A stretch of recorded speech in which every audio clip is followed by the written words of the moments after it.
Now that Baker Mayfield is a Carolina Panther, it doesn't do much to change the fact that Jameis Winston is still the second best quarterback in the NFC South. We got all that and a little bit of lagniappe for you on today's episode of Locked On Saints. You are Locked On Saints, your daily New Orleans Saints podcast. Part of the Locked On Podcast Network, your team every day.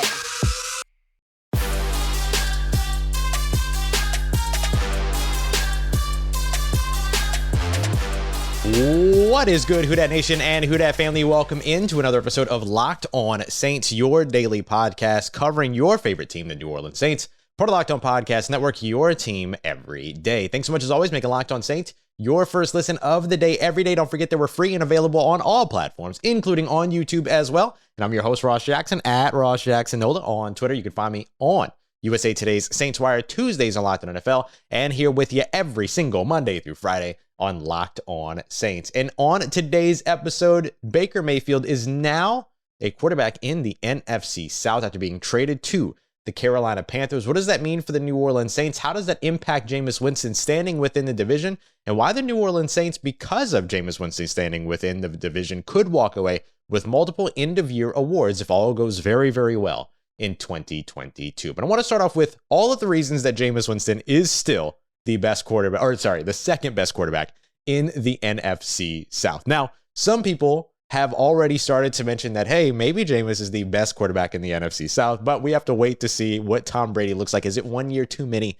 for Tom Brady? All of that. But regardless, even if you just look at over the course of career standing, the guy has won more playoff games than all other NFL or NFC South quarterbacks have even participated in combined. So there's just no real conversation there. Tom Brady's the number one quarterback in the division as of right now. We'll see how it all plays out in practice over the 2022 season. The advantage that Jameis Winston has over Tom Brady is that Jameis Winston doesn't have to play against the New Orleans Saints defense, which has taken a career passer in Tom Brady who has a 1.5 career interception percentage and bolstered that up to nearly a 5% interception percentage over the last 4 games, regular season games, that Tom Brady has met that New Orleans Saints defense. So that helps Jameis Winston out a lot. But even with the addition of Baker Mayfield in the division, you still end up in a situation here to where Jameis Winston is the number 2 quarterback in the NFC South. I broke down not too long ago why I believe that Jameis Winston is a better quarterback than Baker Mayfield, when some folks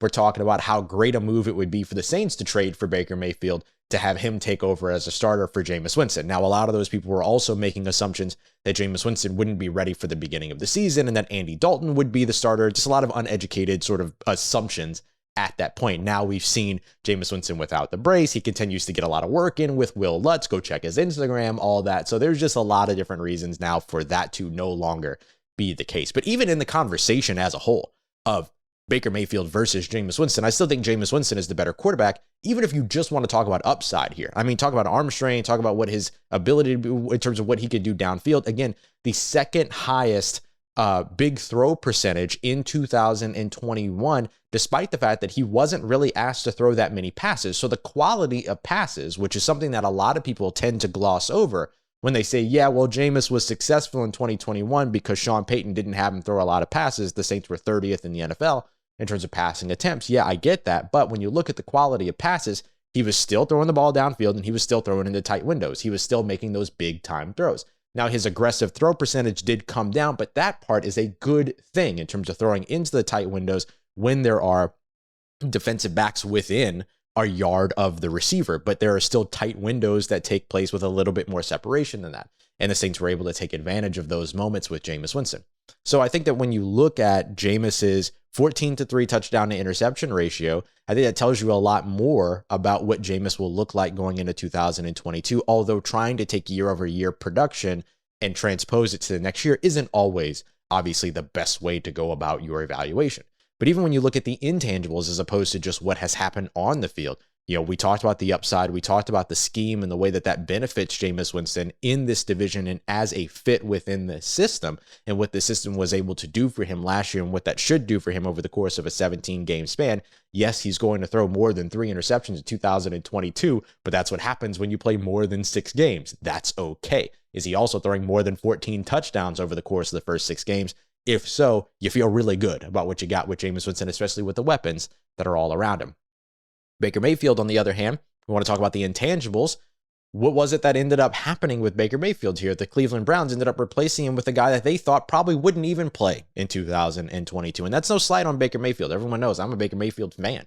I'm excited for him to get another opportunity. But to say that he's better than Jameis Winston, that's just simply playing favorites at that point. I mean, Jameis, when you look at leadership, when you look at the fact that everybody that has ever come around him, he's always the favorite player in the room, the favorite person in the room. I mean, you look at him from a leadership standpoint, and I have the great, privilege of being able to see him and his practice ethic, see him on the field, see him in his interactions with players and things like that away from games.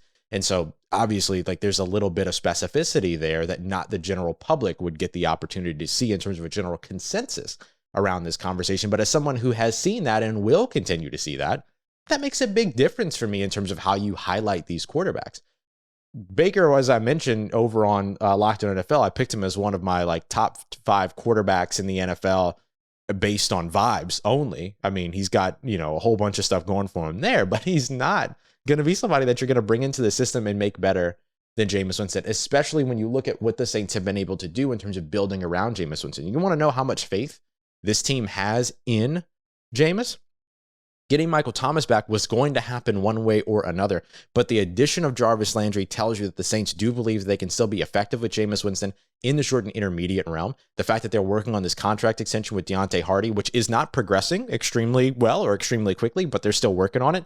And they went and did everything that they could to go out and make sure that they walked out of the NFL draft this year with Chris Olave, who both can impact in terms of deep threats. Dejon Dixon, another one that can impact as a deep threat. These guys that are able to push the ball downfield, you're opening up this New Orleans Saints system to cater specifically to Jameis Winston. Not building a car that some other quarterback might be able to drive next year. You're building to Jameis Winston's specifications effectively. You're building to maximize what he can do. Jameis Winston is the better quarterback between Jameis and Baker Mayfield. And I understand everyone's going to say, well, Jameis Winston threw 30 interceptions in a season and all this other stuff, but we have to also acknowledge the trend there with Bruce Arians and his first year with quarterbacks. Typically, I think with every exception except for Tom Brady and maybe one other quarterback, every other quarterback has thrown their career high in interceptions in their first year with Bruce Arians. And honestly, Tom Brady was on his way to doing it until Tom Brady took over the offense effectively and said, all right, we're not doing it your way anymore, Bruce. We're doing this my way, which was the smartest thing Tom Brady could have done because that's how Tom Brady and the Tampa Bay Buccaneers win a Super Bowl that year. So we have to also, if we're going to acknowledge the 30 interceptions, we have to acknowledge the 5,000 yards, the 30 touchdowns, the Bruce Arians factor of all of this, the injuries at the end, how he turned Brashad Perryman into, almost a Pro Bowler, right? In terms of his production, over 100 yards in 3 straight games. Like, there's a whole lot to look at here. You have never watched Baker Mayfield maximize talent, right? You've seen Baker Mayfield aided by talent with Odell Beckham Jr. and Jarvis Landry, but we've not seen him take somebody and elevate them to another landscape like what Jameis Winston was able to do with Brashard Perryman. So, and even in terms of what he was able to do with the guys that he worked with last year, the fact that this team had a winning record or beyond a winning record, they were basically 5-2 with him, with the wide receiver core that they had around him. He didn't hurt them. He didn't put them in a situation to where they were worse. He helped make that team a winning team. We haven't seen that from Baker Mayfield, and I don't think that we're going to see that, despite the fact that I do think Baker Mayfield is an upgrade over Sam Darnold. I don't know that you're necessarily going to see the same type of effect with these wide receivers in this offense that the Carolina Panthers have, but he could be aided by guys like DJ Moore, Christian McCaffrey, maybe Robbie Anderson. We'll see what happens with all of that. That is for certain. So as we look at and beyond, is, Jameis Winston the number 2 quarterback in the NFC South? Yes, even with Baker Mayfield being present. We should also acknowledge what the Baker Mayfield trade does in terms of the impact on the New Orleans Saints in 2022, because they'll no longer see Sam Darnold twice a year. Now they'll see Baker Mayfield twice a year. Is that better or worse for New Orleans? I'll tell you why. It's pretty much the same. But we're going to break it down and we'll get a little bit more into it so you know what to look for going into 2022. We got that coming up for you as we continue on with today's episode of Locked On Saints. Before we get there, I want to tell you about our friends over at Built Bar, built.com, the best tasting protein bars on the market. You can get them right there at that website. And right now, coconut brownie chunk is back. It seems to be everyone's favorite. You not only have to beat out all of the people that are going to be rushing to the website to get it, you're going to have to beat out all of the Locked On NFL hosts as well, because they're nuts about these Built bars, these particular ones, the coconut brownie chunk bars. Everyone absolutely loves them. So get over to the website today, because they're going to go fast, they're going to go quickly, and they are delicious. You don't want to miss them, especially if you're a coconut lover. That coconut brownie chunk Built bar, so good. If you're not a coconut fan, there's still something for you across that entire website. You like fruit and chocolate, they got you covered. You like sweet flavors like mint brownie, peanut butter brownie, salted caramel, how's cookies and cream sound? They have all of that. And those are all protein bars covered in 100% chocolate. Really outstanding. Low in sugar, low in calories, low in carbs, high in protein, high in fiber. Exactly what you need to get through your day. So go and check them out. Use promo code LOCKED15, LOCKED15. Don't forget to use the numerals over at built.com. That's promo code LOCKED15, 15% off at built.com. All right, family, continuing on with today's episode of Locked On Saints. Want to give a quick shout out to, this is really cool. I'm very excited to show this. These are going to go up on the wall. You're going to see these if you're watching on YouTube.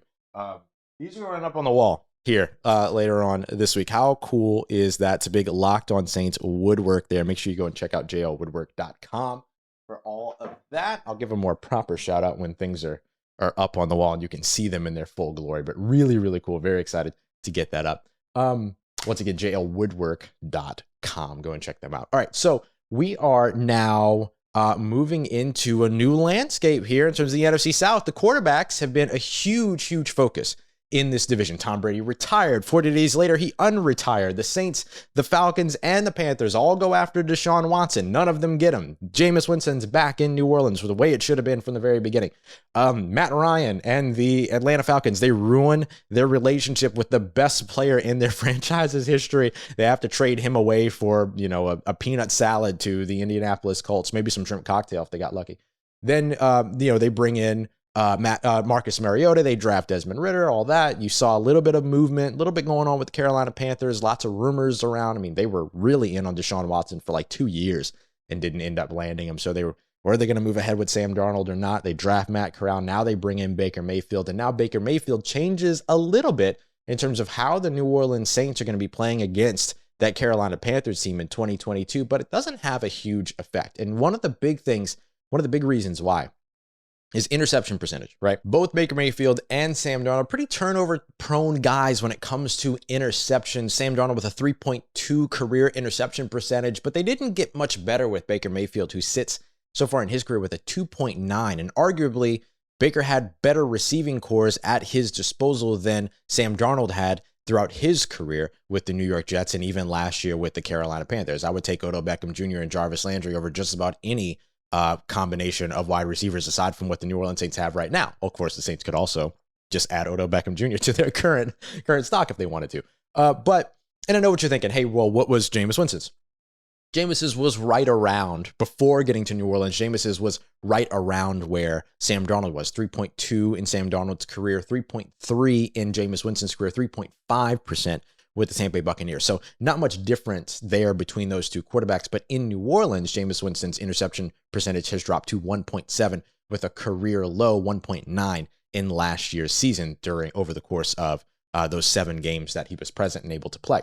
So with all of that, the way that this really ends up impacting the New Orleans Saints is that the Carolina Panthers simply have I think they have a better personality at quarterback now. Sam Darnold does not feel to me like a leader. He never really has. He doesn't feel to me like somebody that can command a room. He doesn't feel to me like somebody that can, really inspire players to go out there and do some heavy lifting in order to help to overcome some of his own flaws, but also be able to operate as a team. Baker Mayfield has a little bit more of that leadership to me than Sam Darnold has. So I think on like the tier of leadership, I think there's the Jameis Winston leadership that's up top. And then Baker Mayfield is below that, with Sam Darnold well below that. And I think, obviously a guy like Drew Brees is right over the top of all those guys, but just between those 3 quarterbacks. So I think that with Baker Mayfield coming in, I think you're going to get better leadership. You're going to get a little bit more buy-in for the Carolina Panthers. Matt Rule doesn't seem like a coach that generates a lot of buy-in either, at least not publicly. And so I think Baker Mayfield helps to have a difference there in terms of having more of a legitimate leader not as good as the ones that are maybe elsewhere within the division, but having a little bit more of a legitimate leader at the helm, which I think is a good thing for the Carolina Panthers. And I do think that Baker Mayfield is an upgrade over Sam Darnold. Hard not to be, right? I mean, Sam Darnold has never led a winning season, right? Any team that Sam Darnold has started for has never had a winning season throughout his career so far. That includes New York Jets. And then there was expected to be sort of maybe this career revitalization. Then once you got him away from Adam Gase and once you got him into a different place, and that rhymed. And then when you got him to Carolina, he just simply couldn't keep pace. There we go. I closed the circle there. So I think that when it comes to what Baker Mayfield really, really gives the Carolina Panthers, it's the edge on the attitude side. But on the play side, you're still looking at a quarterback that runs away from pressure when it's not really there. You're still looking at a quarterback that wants to be able to play a little bit too much hero ball. And you're still looking at a quarterback that has a high turnover percentage. And I think that all of that works in the New Orleans Saints' favor. You also look at things like sack percentage as well. For kind of comparison's sake, you've got Jameis Winston with a 6.3 sack percentage over the course of his career, 7% sack percentage with the New Orleans Saints. So that actually ended up going up for him during his time in New Orleans. But of course, you consider first of all, that 2020 game that he came in halfway through, right, with San Francisco, to where it was like, just don't turn over the ball, hold on to it, take the sacks, all that. And then you also take into consideration the injuries on the offensive line early on in the year. But not far behind him at 6.5% would be Baker Mayfield. Baker Mayfield being sacked 134 times so far in his career. Yikes, he's taken a beating. He was sacked 43 times last year in Cleveland. And Cleveland's got a pretty good offensive line. And we've broken down the offensive lines in the division in the NFC South. And Carolina was maybe second at best, maybe even, I'm sorry, not second at best, but like second worst at best. So third at best, maybe even fourth, depending upon maybe the growth of like a Jalen Mayfield in Atlanta, which don't count on that. But I just have a hard time seeing the way that maybe this move changes the tide for the Carolina Panthers, particularly against the New Orleans Saints defense. And with Matt Rule's offense, Ben McAdoo being the guy who had some like treacherous things to say about Baker Mayfield during Baker Mayfield's draft process, ranking him below guys like Mason Rudolph and Josh Rosen and Sam Darnold. So I don't know how that relationship's going to really work in terms of what Ben McAdoo trusts Baker Mayfield to be able to do.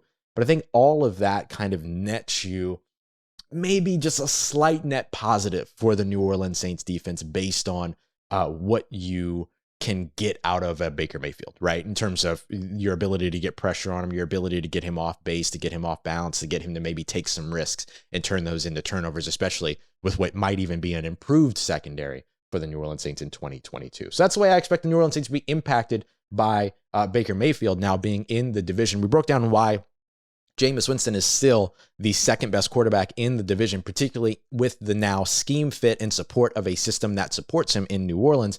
And that system could potentially support him to an end-of-year award like Comeback Player of the Year. But if he wins that award, he might not be the only New Orleans Saint to walk away with an end-of-year award. How Jameis's performance in 2022 impacts not only his chances, but two receivers as well. We'll break that down as we continue on to wrap up today's episode of Locked On Saints. Let's get it, Who Dat Nation. Wrapping up today's episode of Locked On Saints. Big thank you again for making us your first listen of the day. I know the upload schedule is a little weird this week and all that, but I appreciate your patience with everything.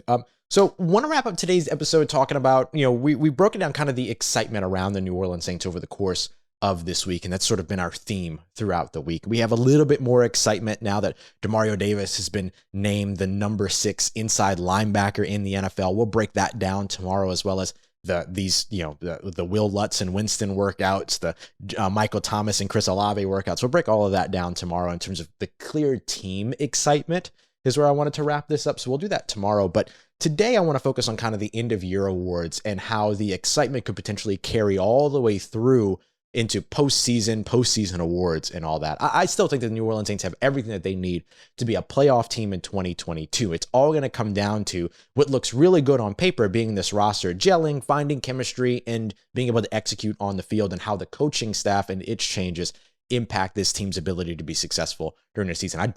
Unlike some other people, I don't put it fully on Jameis Winston. I put it on the leadership of the coaches. I put it on the ability of the entire roster. And that's the way you should be looking at every NFL team across the NFL is how is that team going to be able to execute? But the one thing that I will put on Jameis Winston is his individual success and the potential success of a couple of very talented wide receivers that he now has at his disposal, because those names could potentially be called during the ESPYs based upon Jameis Winston's performance in 2022. Now, this isn't to say that if these guys don't win end of year awards that Jameis did a bad job. That's not what I'm saying. But things are tied together. So, CBS Sports HQ, we had our friend Emery Hunt on. He'll be coming back through here in a couple weeks, but we had him on not too long ago. He talked about, how his high expectations for Jameis, all of that. But one of the things that CBS Sports HQ also just put out was another analyst there talking about Jameis Winston as the comeback player of the year for sure for the NFL, and saying he's putting his money on Jameis there. And right now he is the odds-on favorite over with BetOnline, but he's not the only one with high odds on the New Orleans Saints for that award. Michael Thomas isn't far behind him. But the big thing here that I want to consider is let's do it this way, right? Like, what does Jameis Winston have to do to become comeback player of the year in 2022? And I don't think it's too terribly much, right? You have a 65+% completion percentage. That would be great. Over 4,000 passing yards, 35 or more touchdowns, less than 20 interceptions. And I think that puts you in the conversation. Now, if you get into a place where you're going over 5,000 passing yards, which isn't like crazy to think of, considering that this New Orleans Saints offense wants to pass the ball, the weapons that he has around him, the fact that he's thrown, let's acknowledge the 30 interception season. But despite throwing 30 interceptions in a season, he also threw for 5,000 yards. That doesn't happen very often. And so when you have that type of production that Jameis Winston can cook up, and then you're able to put that together with maybe somewhere between 20 to 25 interceptions, even just like Drew Brees did many, many years ago, and he was considered a potential MVP that season, then I think, and with the 17th game on top of that, then I think you're probably in another conversation. You're not just in that comeback player of the year conversation, especially if your team's got a winning record or potentially wins the division, which is something we can't rule out for this team considering how well they performed against Tampa Bay and Tom Brady. So if that happens, then I think you're in a different conversation. But in either of those situations, what has to happen for Jameis Winston to be able to put up that production? The wide receivers have to see some production as well. Is it really that crazy to assume that if Jameis Winston throws for over 4,000 yards, let's say 4,400 something yards, that Chris Olave has over 1,000 of those yards? Is that crazy to say? Maybe. But if that were to happen, Jameis Winston's success and what would be a potential comeback player of the year performance could also end up giving Chris Olave the performance that he needs to become offensive rookie of the year, or at least be in that running, depending upon how this quarterback class performs if they get opportunities in 2022. Particularly Kenny Pickett will be the one to watch. So if that ends up happening and Jameis Winston has that big season that we all kind of expect that he can have, and again, if the entire roster gels and things work out and the play calling's on point and coaching staff is getting it done, all that, then all of a sudden, not just Jameis Winston's performance gets elevated, so too could Chris Olave's. And beyond that, let's say Jameis Winston does have some ridiculous year of 5,000 yards, which don't hang your hat on it, right? Don't go start putting money down on that or anything like that. Jameis could step into the MVP conversation, which then opens the door for Michael Thomas, who, again, if Jameis is producing like that, then Michael Thomas's numbers are up there. He could potentially move into the comeback player of the year award. And if you have two very good receiving years, both from Chris Olave and Michael Thomas in that situation, that means that Jameis is having a good year. And all of a sudden you have two players that are in conversation for comeback player of the year, one potentially being in conversation for MVP because he's a quarterback. And let's face it, MVP is a quarterback award. Jonathan Taylor should have won it. He didn't, right? It's a quarterback award. And then you have the Offensive Rookie of the Year award, where BetOnline right now has Chris Olave tied for second best when it comes to odds at plus 900, 9-1. So is it so crazy to say that if Jameis Winston goes nuts in 2022, I'm not here to say that he is or that he isn't. I'm just saying he has the weapons available to do it. And he has a very, very good play caller who might be a little bit of a silent assassin in Pete Carmichael. If Jameis Winston has that big season, though, is it so crazy to assume that because of that, guys like Michael Thomas and Chris Olave also end up in those end-of-year award conversations, and the New Orleans Saints could potentially walk away with multiple end-of-year awards, just like they did back in 2017? I certainly don't think so. Again, it all comes down to the roster gelling. It all comes down to the coaching. It all comes down to all of that being tip-top, pinpoint, doing what you got to do. Winning the division even helps with that, right? Because we know that MVP doesn't just take into account individual performance. Unfortunately, they also take into account team performance and record and all that other stuff, even though they want to tell you that they don't.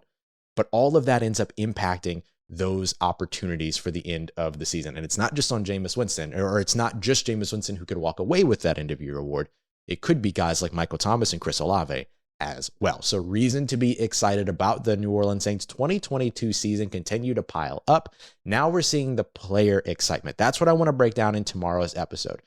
Demario Davis also gets ranked as the 6th best linebacker in the NFL. I think that might actually be a little bit too low, but we'll break down why, and we'll talk about and break down all of that player excitement that we're seeing from the New Orleans Saints players as well in tomorrow's episode. I appreciate you, as always, for coming through and making Locked On Saints your first listen of the day every day. For your second listen, make sure you go and check out Locked On NFL. Get everything you need around the league in less than 30 minutes. Don't forget to check out Locked On Pelicans as well. Jake Madison and Antonio Daniels today, breaking it all down with everything you need to know about the Pelicans, Zion Williamson, and what to expect moving forward for this very exciting New Orleans sports season. Very, very excited for everything going on around in the city. I appreciate you as always for making us, or for making me a part of your day, making me a part of your routine. I'll see you tomorrow. If you see me, say hi. And for everything else you need in between these episodes, make sure you follow me on Twitter at Ross Jackson, NOLA. Hit me up. Let me know how the family's doing. Let me know how you're living. Let me know how your mom and them. And trust Who Dat Nation. I'll holla at you.